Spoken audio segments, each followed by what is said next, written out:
بسم الله الرحمن الرحيم الحمد لله رب العالمين والصلاة والسلام على سيدنا ونبينا محمد وعلى آله الطيبين الطاهرين واللعنة الدائمة الأبدية على أعدائهم أجمعين إلى قيام يوم الدين. رب اشرح لي صدري ويسر لي أمري واحلل عقدة من لساني يفقه قولي.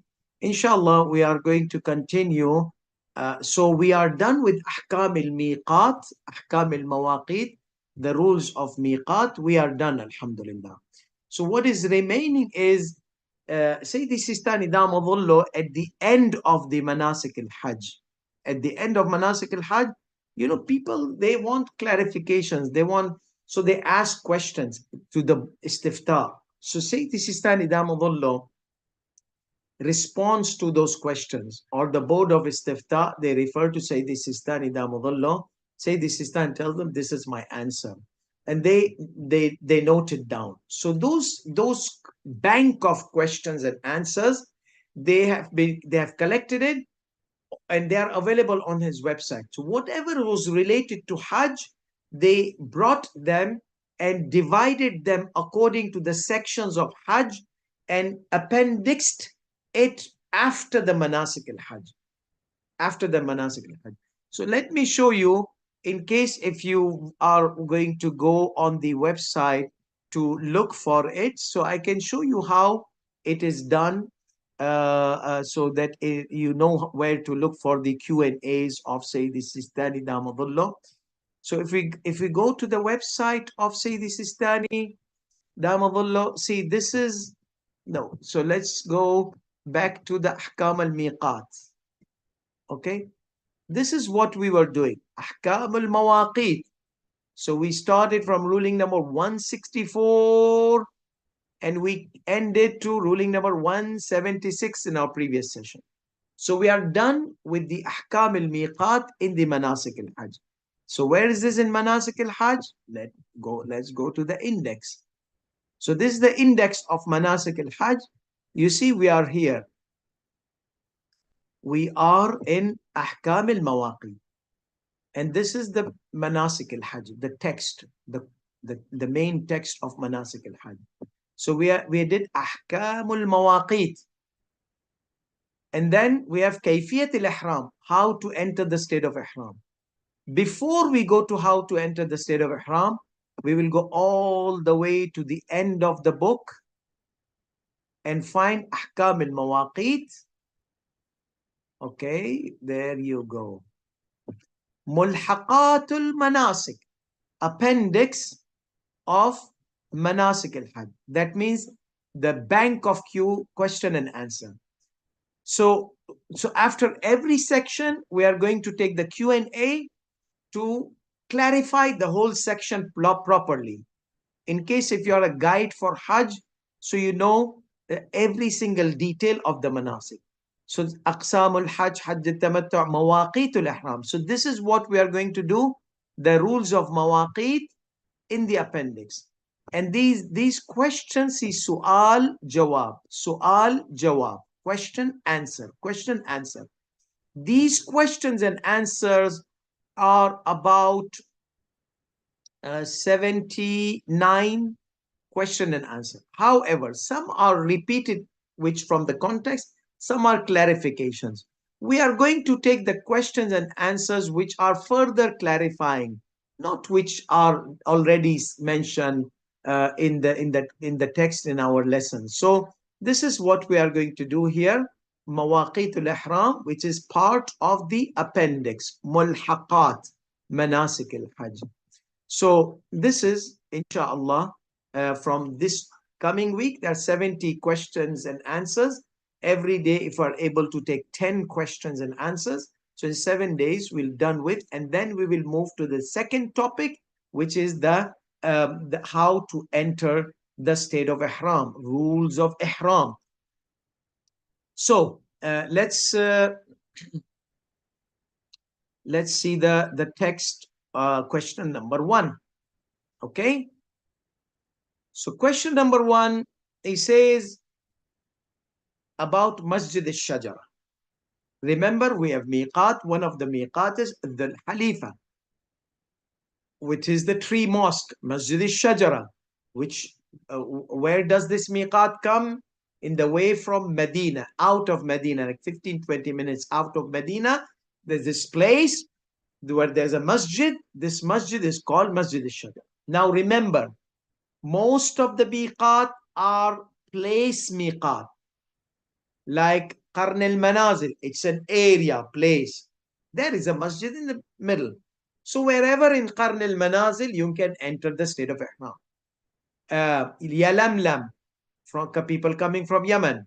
Yalamlam is a place. Wherever that border is, village is called Yalamlam, you don't have to enter the state of Ihram from the masjid of Yalam.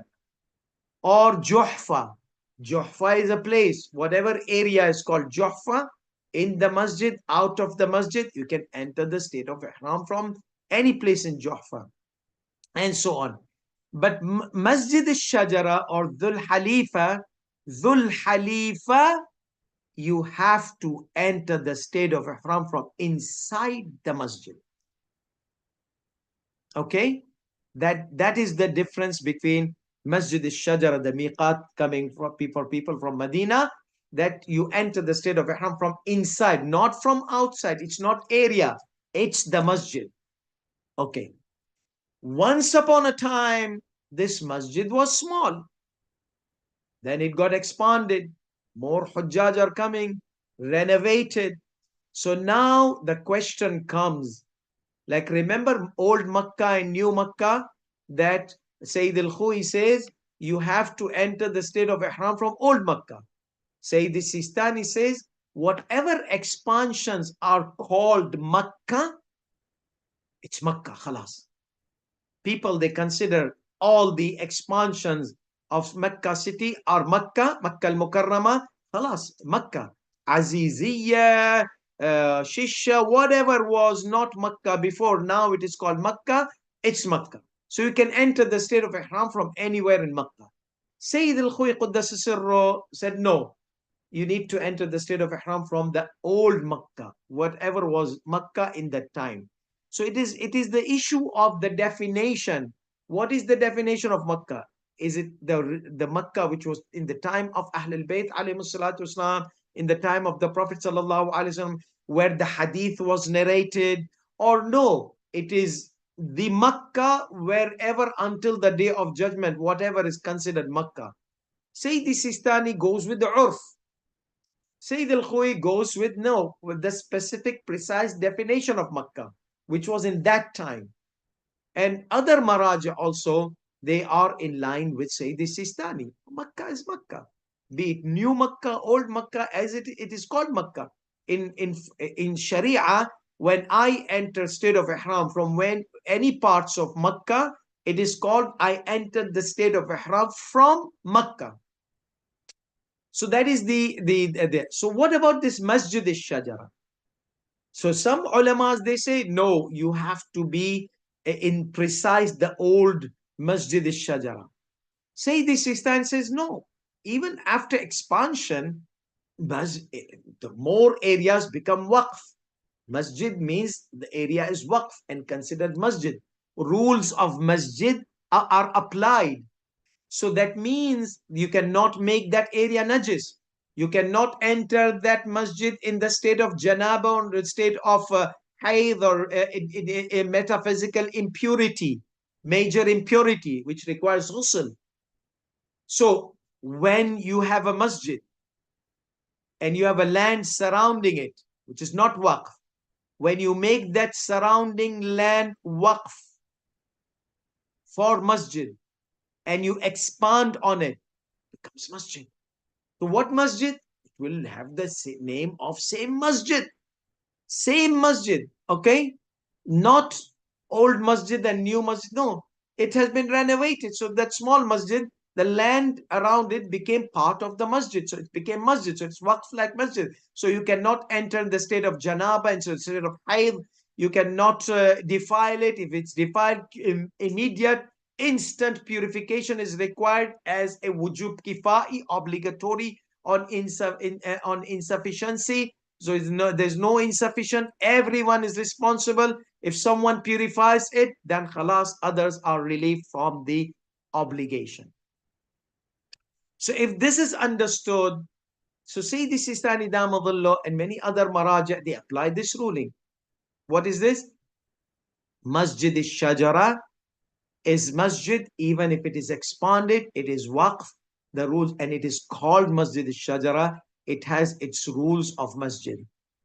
So he says from any part of Masjid Shajarah, even the expansions or the new areas of Masjid Shajarah are okay to end as long as you're doing the ihram, entering the state of ihram from inside the masjid. So this is question number one. He says, بناء على التوسعة, somebody asked, بناء على التوسعة الجديدة في مسجد الشجرة, based on the contemporary expansions of the Masjid of Shajara, واختفاء معالم المسجد الأصلي, and the disappearance of the marcation or marks of the original masjid. Okay, we don't know where, in which area, because they demolished the whole masjid, they renovated, they rebuilt the masjid. So where is the old masjid exactly? We don't know. Okay, so واختفاء معالم المسجد الأصلي, we don't know where the masjid, the original mosque is now, because they renovated it entirely. هل يجوز الإحرام من أي موضع في المسجد الجديد? Is it permissible to enter the state of ihram from any part of the new mosque? Jawab, the answers, لا يبعد جواز الإحرام. Whenever Sayyidi Sistan said al-adhar, that means adhar to me, most apparent to me. That means we have a narration. There are two apparent meaning, apparent and most apparent. So apparent meaning is what the scholars, they find it apparent. الظهور, like in ilm al-usul, you took hujjiyat al-dhuhur. The apparent meaning of the word is this. So, but there is another meaning which is less apparent from this meaning. Some marja' finds no, this less apparent to him is more apparent than the famous apparent meaning, where the majority or most of the scholars, they have taken it. So he says, al-azhar, most apparent to me is this meaning, not what was taken by the scholars. So that is azhar, that means azhar to me. Here, la yub'adu, it is not far away to me that this is the ruling. Okay, what does that mean? That means some scholars, they said the ihram should be from inside old Masjid al-Shajara, not the new expansions. So he says, no, it is not far away. La yub'adu, that uh, it is not strange for me. No, it is normal that he can enter the state of ihram from wherever the new expanded areas are. So he says, La yub'adu jawaz. It is not far away. It is not um, um, like strange or no, it's normal. It is not far away. The opinion is not distinct that it is permissible to enter the state of ihram from any area from the Masjid al-Shajara, even the expanded areas, contemporary or modern expanded areas, whatever expanded contemporary expanded areas. حتى الأقسام المستحدثة. Okay, the expanded parts, contemporary or modernly expanded parts. Ruling number two. Okay, what about the road, the route? As a question asked, nowadays they make ring roads, you see, to reduce the crowd, to reduce the rush, they make a route. So somebody who leaves Masjid al-Shajara, he has to go on the highway. So he comes back from the Masjid al-Shajara and then takes the route to Makkah. Allah. So he entered Masjid al-Shajara.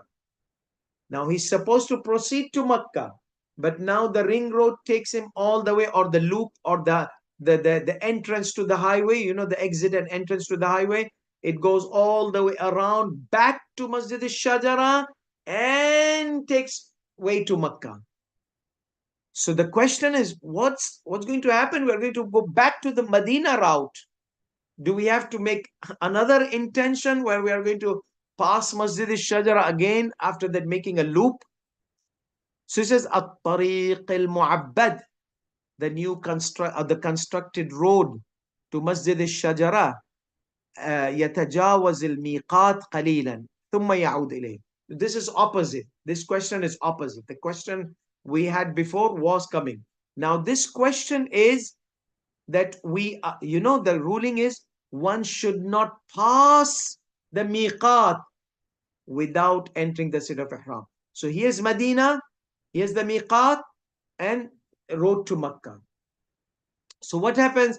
He says when the new road comes all the way, passes Masjid al-Shadar and loops back down, like the exits.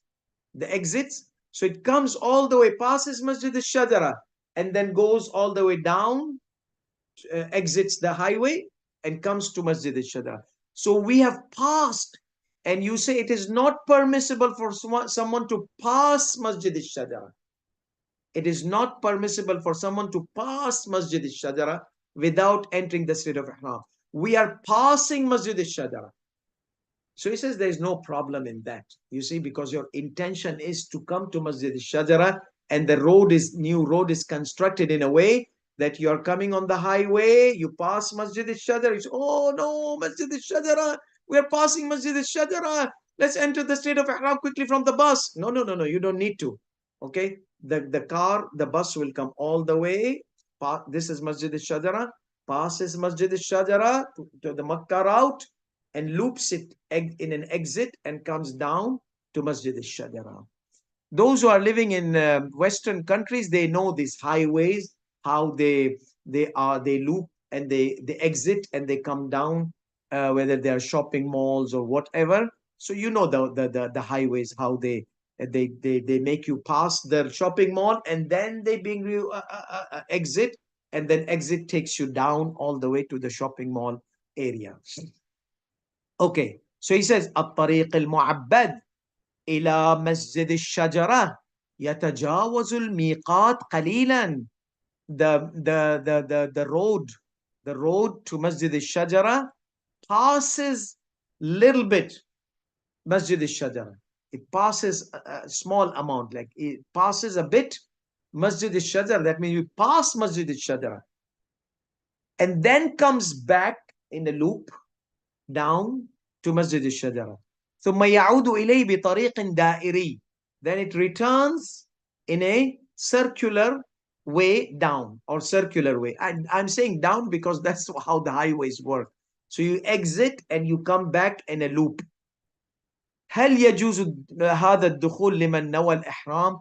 Whoever has intended to enter the state of ihram, is it permissible to pass Masjid al-Shajara and then come to this kind of loop? He says يجوز, permissible, no problem at all in that. Let's take question number 3.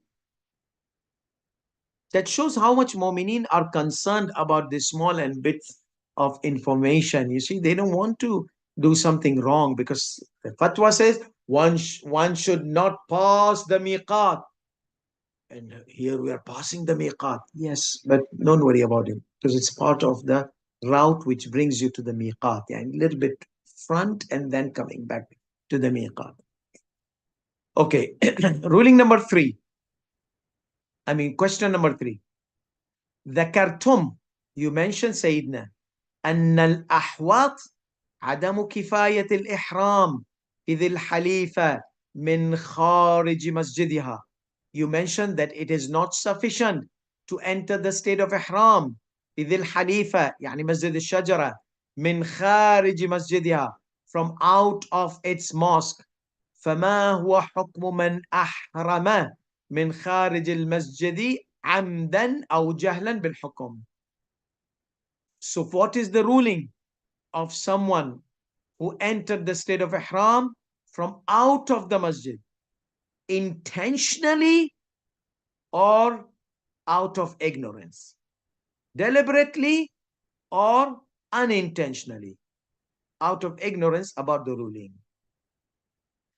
He says, يجري عليه على الأحوط وجوبا أحكام تارك الإحرام المذكور. Based on the obligatory precaution, the rules of a person passing the miqat without entering the state of ihram applies here. So that's why we are not going to mention the rules here. He says in ruling number 168, 169. What are those rulings? You know, if somebody passes deliberately the miqat, they have to come back. Okay, they have to come back. If they enter the haram, they have to go back to the miqat. If not, remember 1, 2, 3, 4. I'm not going to say it here. We already did that. And in those rulings, we had exceptional case for Masjid Shajarah, Dhul Halifa. And what was that? Okay, no problem. You have Juhfa in front of you. This is an exceptional case. Otherwise, all the miqats, you have to go back to the miqat you missed. For Dhul Halifa, and that's why the question number 3 is focusing on Dhul Halifa. He says, what if a person entered the state of ihram from out of masjid of Dhul Halifa? Obviously, he has to come back inside the masjid, okay, and do the ihram. If he cannot go back and the bus has already gone, then he can catch up on Dhul Halifa. So if it was intentional leaving, his ihram will be correct in Juhfa, but he will be sinner. If it was unintentional, his ihram will be correct in Juhfa. However, he will not be sinner. We mentioned the exceptional case. However, he will have to try to come back to Masjid al-Shajarah, go inside and do the ihram from inside the masjid. If he is already in bus and the bus has moved, then, and he is not going to go back for this Mr. who forgot or something, then Juhfa, they need to stop at Juhfa and he needs to enter the state of ihram from there. And all the other rules, if even before Juhfa, he can enter the state of ihram via nadhar. Okay, before the miqat, you can enter the state of ihram via nadhar. So he says, يجري عليه على الأحوط وجوبا, on the basis of obligatory precaution, the rules mentioned previously about someone who has not entered the state of ihram and passed the miqat, or in ruling number 168 and 169 in our manasik, will be applied here. In the manasik, the rules of manasik will be applied here. Question number 4. ذكرتم في المناسك أن المرأة الحائض ونحوها أن المرأة الحائض ونحوها يجوز لها الإحرام. Okay, you mentioned that a woman who is in period, you mentioned in manasik that a woman who is in period, حائضة ونحوها, or similar to it, such as a woman in the state of janaba, or any of those which prevents a woman from going inside the masjid. Okay, because remember, ihram of Dhul Halifa must be from inside the masjid. So what should someone do if he's in the state of janaba or state of haid? You see? So you mentioned يجوز لها الإحرام من خارج المسجد. It is permissible for her to enter the state of ihram from out of the masjid. From out of the masjid. ولكنها لو دخلت المسجد وأحرمت فيه فهل يصح إحرامها? But she says no. She was hyperbolic Irfani woman. She said no. People are entering the masjid and doing ihram. Why? You masculine community, you anti-feminist people, you want to dump us out and not to enter the state of ihram from, not allow us to enter the state of ihram from masjid, and this, and you know how nowadays the movements are. You say, no, I'm going to enter the masjid and enter the state of ihram from inside. So what should we do with this woman was hard-headed now, influenced by the feminist society? She wants to enter the masjid, okay, based on the feminist narrative. So what should we do now? Okay, uh, she's a sinner. She's disobeying. It's not women, it's even male gender. They are not allowed to enter the masjid and enter the state of ihram if they were defiled by the janaba, by the sexual metaphysical defilement. Okay, they are not. It's not about male and female. It's about somebody who's impure metaphysically, who requires a ghusl. So, what is about her ihram? She went against the law. She went stubbornly inside the masjid, and she did the ihram inside the masjid. She entered the state of ihram from inside the masjid. So, what should we do? Is her ihram valid or invalid? See, we are talking about the validity. We are not talking about the sin. If she was ignorant, she's not a sinner. And if she had done intentionally, deliberately entered the masjid in such state, she's a sinner. Okay, so being a sinner is one part. What about she, her ihram? Should we say kiss her ihram goodbye? Or no, her ihram is correct. So Sayyidi Sistani Damadullah says, whether she was a sinner, non-sinner, intentionally, non-intentionally, in all cases, her ihram will be valid. Her ihram will be valid. Though she will be sinner, if some ulamas, they say no. She violated and did a worship. Do violation with a worship, it does not. You obeyed Allah and disobeyed. The obedience goes away. That's correct in certain ibadat. What does that mean? That means we have this violation during worship. There are certain things, if somebody goes against the law in certain acts of worship, that act of worship becomes invalid. Okay? However, there are certain other things, if you go against and you do the act of worship, your worship will be correct, but you'll be considered a sinner. Like some of the rules of salat. You went against the wudu, or you stole somebody's dress and you prayed. So you stole somebody's dress, you committed haram. Then you worship Allah, obeyed Allah in that dress. So kiss your salah goodbye. And some ulamas, they differ. I'm mentioning general. You can check your marja, what does he say? But let's say the wudu with usurped water. So the wudu is invalid. So he committed haram and salat is invalid. Why? Because the prohibition hold on a condition of the validity of the salah.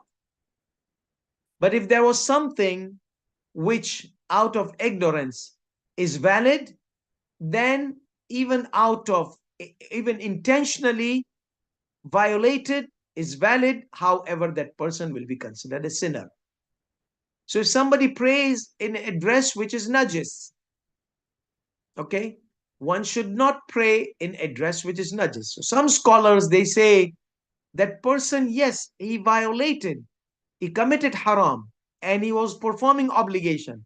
But that dress, if he was not aware, the salat would have been correct. So therefore, he is sinner, though he violated. However, his salat will be correct. Now, this is just an example. You will have to check the fatawas of your maraja in the book of law. But I'm trying to give you an example where when you violate, you did in ilm al-usul. Those who studied ilm al-usul, you saw that there are certain things when they are component and part and parcel of the worship itself. So if it is violated intentionally or unintentionally, the salah becomes invalid. And if intentionally, the person is considered sinner. There are other things, if violated intentionally, the salat will not be invalid. However, a person will be considered sinner. So here Sayyid Sistani Damadullah. Here there is also a debate among the scholars. See what is the word Sayyid Sistani used here? Al-aqrab. Okay, more closer to me. Qarib. So there is a ra'yun qaribun wa ra'yun aqrab. Okay, close to the indications of the evidences. To me, more closer is putting all the contextual arguments of ilm al-usul. Most closer to me is that yes, she went inside, she committed haram. Entering the masjid is a prohibition which is independent from the validity of ihram.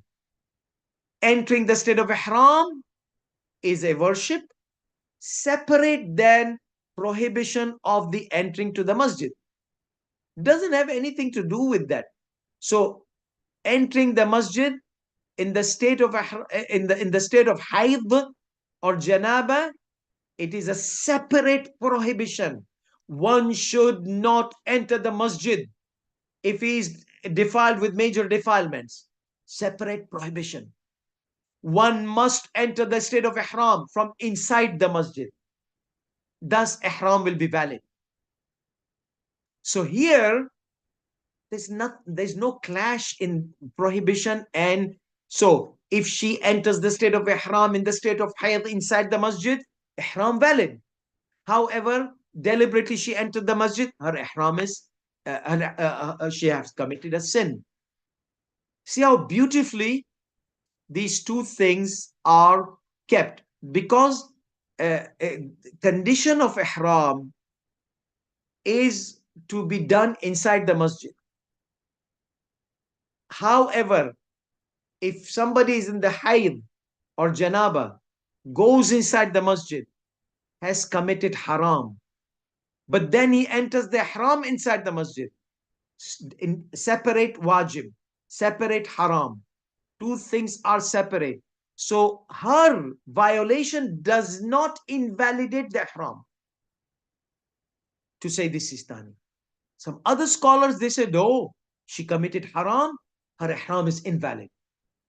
See the technicality and the uniqueness of the conflict between two actions.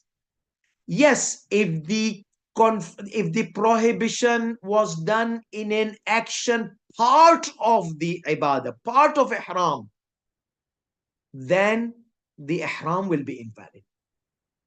But these two things are separate responsibilities. However, they got combined in one place. But these two things are separate. Yes, it's one action. Ihram inside the masjid.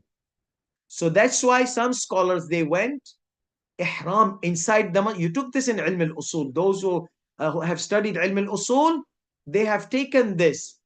Okay? In wajib al-tawassuli wa ta'abudi, can one action be haram and wajib at the same time? If somebody offers salat and while he's offering salah, puts his hand in somebody's pocket and steals money, so will his salah be invalid? No. But he committed haram. Yeah, that action is separate than this action.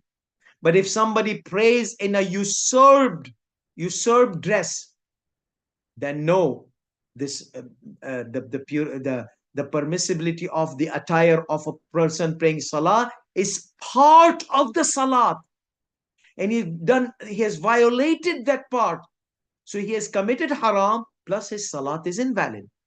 You see how two actions separate, how one action together. So here is ihram and prohibition of entering in the masjid is considered one action. Those who considered one action, part and parcel, they said ihram is invalid. That person needs to redo the ihram. Those who considered, no, two separate, like say this Sistani Damadullah, two separate actions. Here, the ihram will be valid, and that person, be it mujnib, janaba, or the person, the woman who entered the state of haid inside the masjid has two different, though action is one, but two attributes are there, two different attributes. They are not interlinked and interconnected in that one action. So from one aspect, he's doing his wajib, entering the state of ihram from inside the masjid.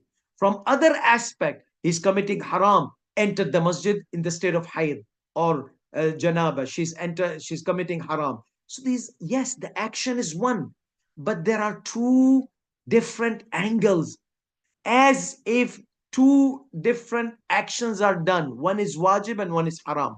Like a guy praying salat and stealing from somebody's pocket. I hope that is clear. If you have done ilm al-usul, halaq al-ula of Shaykh Muhammad Baqir al-Sadr, you will understand what I said. If not, then please go and study ilm al-usul so that you can understand this beautiful analysis and differences about the from the maraja. You see, like people, they say, why maraja are different? See how much deep, delicate analysis is there, that angles of looking into the istinbat, the methodology is different.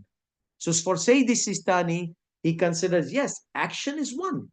However, the angles, the attributes are two different attributes, not interconnected in a way that it affects or each one another.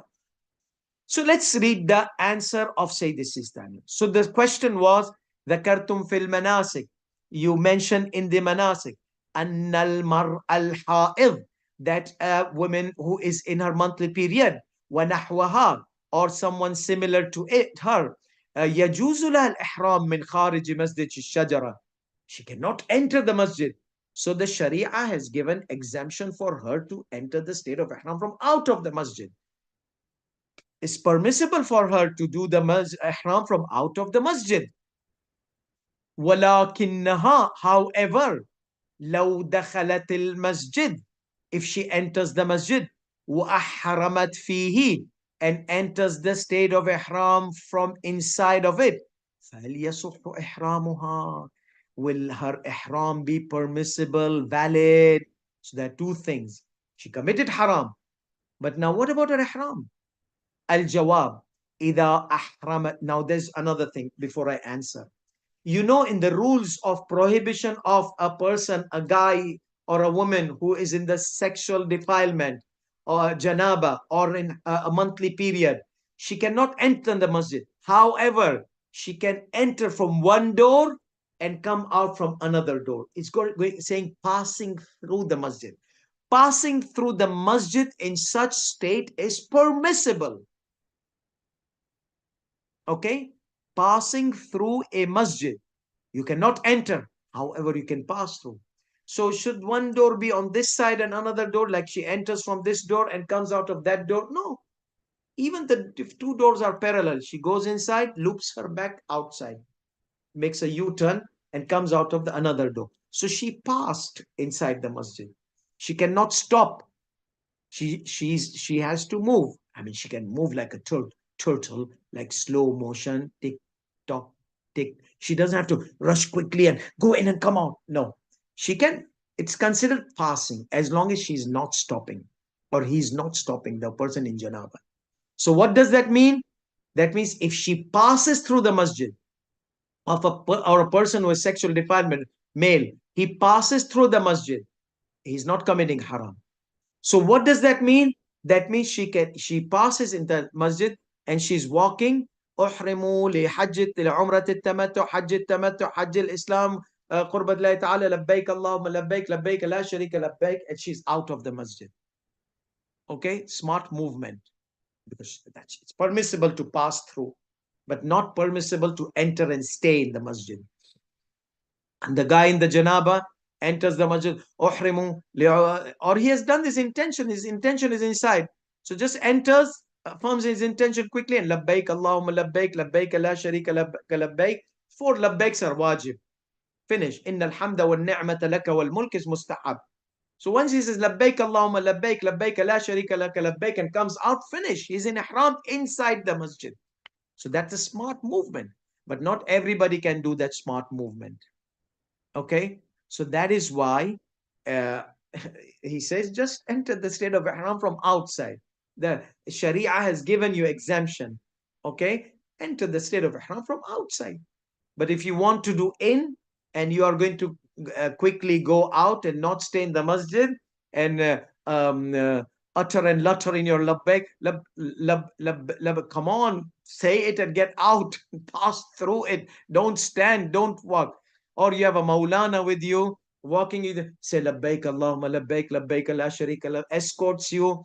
Like normally, when we go there, many people they want Maulana to be beside them, and they're very cautious about religion. They want to make sure that the labbaik is done correct, okay? And they want to enter the state of ihram properly because it costs $50,000, something like that. So it better do the Hajj properly, otherwise kiss the $50,000 goodbye. So anyhow, so this is the passing through. Okay.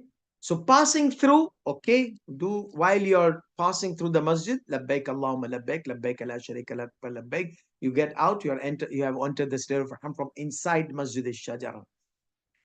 So Sayyid Sistani Damadullah in his answer he says, إذا أحرمت حال الاجتياز, if she entered the state of ihram while passing through, اجتياز فيه, passing through it, بالدخول من باب والخروج من باب آخر, by entering from one door and getting out, exiting from another door, صح, her ihram is correct, valid. Okay, and here she's not committing haram because passing through is okay, it's permissible. Say this Sistani that says more even, bel, more even, يصح مطلقا على الأقرب, absolutely in every case her ihram will be valid. على الأقرب, more closer to me, the more closest opinion to me is her ihram will be correct. Why? Because these are two different angles of one action. One angle is haram, one angle is obligatory. They are not interlinked. So on one aspect, she has committed haram. On one aspect, she has fulfilled her wajib. So her ihram is correct, valid, unlike some other scholars. Okay? Bel, more even. Yasuhu, it's valid. Mutlaqan, in every case, permissible or impermissible. Ala al-aqrab, more closest opinion to me. That means there are opinions of scholars based on this ilm al-usul argument. So when the azhar is used, that means there is evidence which indicates apparent meaning and less apparent meaning. So that's the word they use, azhar. Aqrab, there are fatwas, opinions of scholars based on the usul arguments. So here al-aqrab means the indicative of this fatwa is the usuli arguments, arguments of ilm al-usul, like we mentioned, from the adilla aqliya, from intellectual arguments. You will find this in the chapter of adilla aqliya, intellectual arguments of ilm al-usul. So al-azhar, al-aqrab, these words are technical words of ilm al-usul and ilm al-hadith, or the textual indications. Okay. Let's take a fifth question and we'll be done for today. The fifth question. The same ruling, but about someone who is in the state of janaba. Now let's say somebody was in masjid, sleeping. Whoopsie daisy, shaitan came to him and messed up with him. He became defiled with the janaba. So now what should he do? He cannot move in that state. He's like, still, stop, pause. Okay, what should I do? What should I do? Stop, don't move. Okay. And that's the ruling. You should not move unless you have purified yourself. So what should we do? Should we bring him buckets of ghusl and he's going to do ghusl there and he's going to put his drain water in the masjid and put najasat in the masjid, and you guys say you cannot defile the masjid. It is prohibition to make the masjid najis. So are we going to bring in buckets of water? Where is this is pictured? If you go to Masjid al-Sahla, Masjid al-Kufa, you see there are chambers of i'tikaf. So people, they sleep in those rooms, small rooms. Nowadays they have eliminated those. Once upon a time, when we used to go there, all around the wall of the masjid, there were rooms and chambers. People used to come there with their families or single. They will sleep in this chamber, do ibadat in this chamber. So it's part of the masjid. Do i'tikaf, staying 3 days in the masjid. So they would go into state of janaba. So what would they do? They cannot do ghusl there. Because once they ghusl, their najasat is going to be spilt in the masjid. So they should not do ghusl inside the masjid. They should not move. What should they do? Tayammum. Tayammum is where you're not able to use water. Because we use water, you're going to make masjid najis. So do tayammum, get out of the masjid and do ghusl and come back. Okay, go to the bathroom of the masjid, do the ghusl. But don't leave without tayammum. Okay, so you have to do tayammum. So, so this is the solution. Don't move, pause, stop, still. Okay, tell me what should I do? Tayammum. I don't have dust. Okay, I'll bring you dust from outside. Those days, masjid, if you uncover the carpet, there's plenty of dust under the carpet. But nowadays, it's marble and tiles. So it's better when you're sleeping in the masjid for i'tikaf, just make sure you have this box of chocolate filled with dust in it, okay, dirt in it, or sand, and keep it with you. In case if shaitan whoopsie daisies you, then you have something to do tayammum with. In case you are in Masjid al-Kufa or any masjid, you are doing i'tikaf. 3 days of spending time camping inside the masjid for 3 days. Okay, so this is another ruling. If you are in masjid and got defiled in the masjid, then you have to do the tayammum. So the ruling number 5 says, لو كان جنبا, if someone was in the state of janaba, he arrived Masjid Shajarah. ولم يجد ماء للغسل. Once upon a time, there could be times you don't have water to do ghusl, because they used to go to the well of water and they pull the water and come back. Now you have plenty of bathrooms and plenty of facilities. Let's say you are in one of those miqats where there's masjid, like we are talking about Masjid Shajarah especially, like once upon a time. So you did not have water. Or let's say the water was cut off. You went in a season which was not the Umrah season, and they were doing renovation and the water got cut off. So what should you do? People might say, oh, this is not practical nowadays. Why are we even studying? No, because many times we go to Masjid Shajarah in non-seasons, they are renovating and they're closing some areas. And you might go there and they're renovating the bathrooms and the water might be cut off. Then what will you do? So وَلَمْ يَجِدْ مَاءً لِلْغُسْلِ. He did not find water to do his ceremonial bath or ghusl. وَأَرَادَ أَنْ يُحْرِمْ مِنْ مَسْجِدِ الشَّجَرَةِ, and he wanted to enter the state of ihram from inside the masjid of tree, Masjid al-Shajarah. فَهَلْ يَلْزَمْهُ التَّيَمُّمْ لِأَجْلِ الْعَمَلِ بِالْإِحْتِيَاطِ اللُّزُومِ, because it's obligatory precaution for Sayyid Sistani Damadullah to enter the state of ihram from inside the masjid. For a woman in hayd, there's exemption from out of the masjid. But for a guy, he has to enter from inside the masjid, enter the state of ihram, and a woman also, on the basis of obligatory precaution. But women, they have exemption the period outside. You don't have to come inside. We explained the rule of women. Now, what about this guy? He wants to do the ihtiyat wajib from inside the masjid, and there's no water to do ghusl. So the answer is, إِذَا لَمْ يَتَيَسَّرْ لَهُ, if the water was not easily feasible or available. وَلَوْ بِسَبَبِ الزُّحَامِ, there was so much crowd that the bathrooms are packed.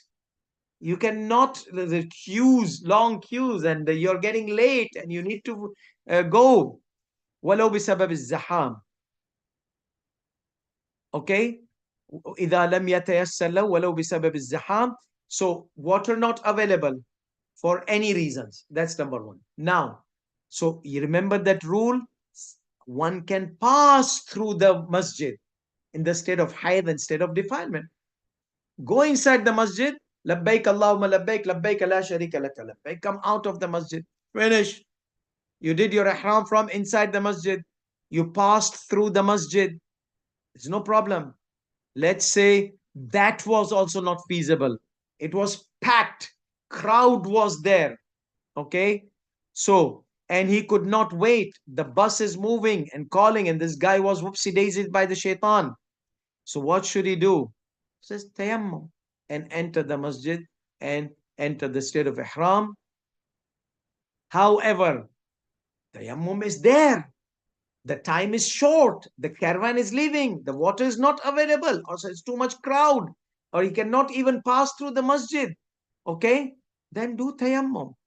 Go inside the masjid and do the ihram. You don't have to go all the way inside to pass through. Just enter the door of the masjid, do labbaik Allahumma labbaik, and come out after the tayammum. Because he says obligatory precaution, the ihram should be from inside the masjid. So let's see this. إذا لم يتيسر له ولو بسبب الزحام, if it was not feasible for him to pass through the masjid and enter the state of ihram from inside it while passing through because of the crowd. ولم يتيسر له أيضا الصبر إلى حين حصول الماء, and it was not feasible for him to wait until the water is available or he's able to use the water because there's crowd. Okay, so the long queue, the caravan leaves and he wants, they're rushing, and this guy is halting the whole caravan. So what should he do? فَلْيَتَيَمَّمْ, he should perform tayammum. وَيَدْخُلْ الْمَسْجِدِ, and enters the mosque. وَيُحْرِمْ مِنْهُ, and enter the state of ihram from inside the masjid. Why Sayyidina? Let him do outside like a hayd woman. No. وَلَا يَجْزِيهِ الْإِحْرَامِ مِنْ خَارِجِ الْمَسْجِدِ عَلَى الْأَحْوَطِ وُجُوبًا. It would not be permissible for him to enter the state of ihram from out of the masjid on the basis of obligatory precaution. Why Sayyidina? You allowed the women. Yeah, because there is a text exempting women, but there is no text exempting men. They have to do ghusl. If not ghusl, they can pass through. If they cannot pass through, then do tayammum and enter the masjid and do the ihram from there on the basis of obligatory precaution. That was all for today. Tomorrow, inshallah, bi'idhnillahi ta'ala, we are going to continue the Q&A for the miqats. وآخر دعوانا الحمد لله رب العالمين وصلى الله على محمد وعلى آله الطيبين الطاهرين والسلام عليكم ورحمة الله وبركاته.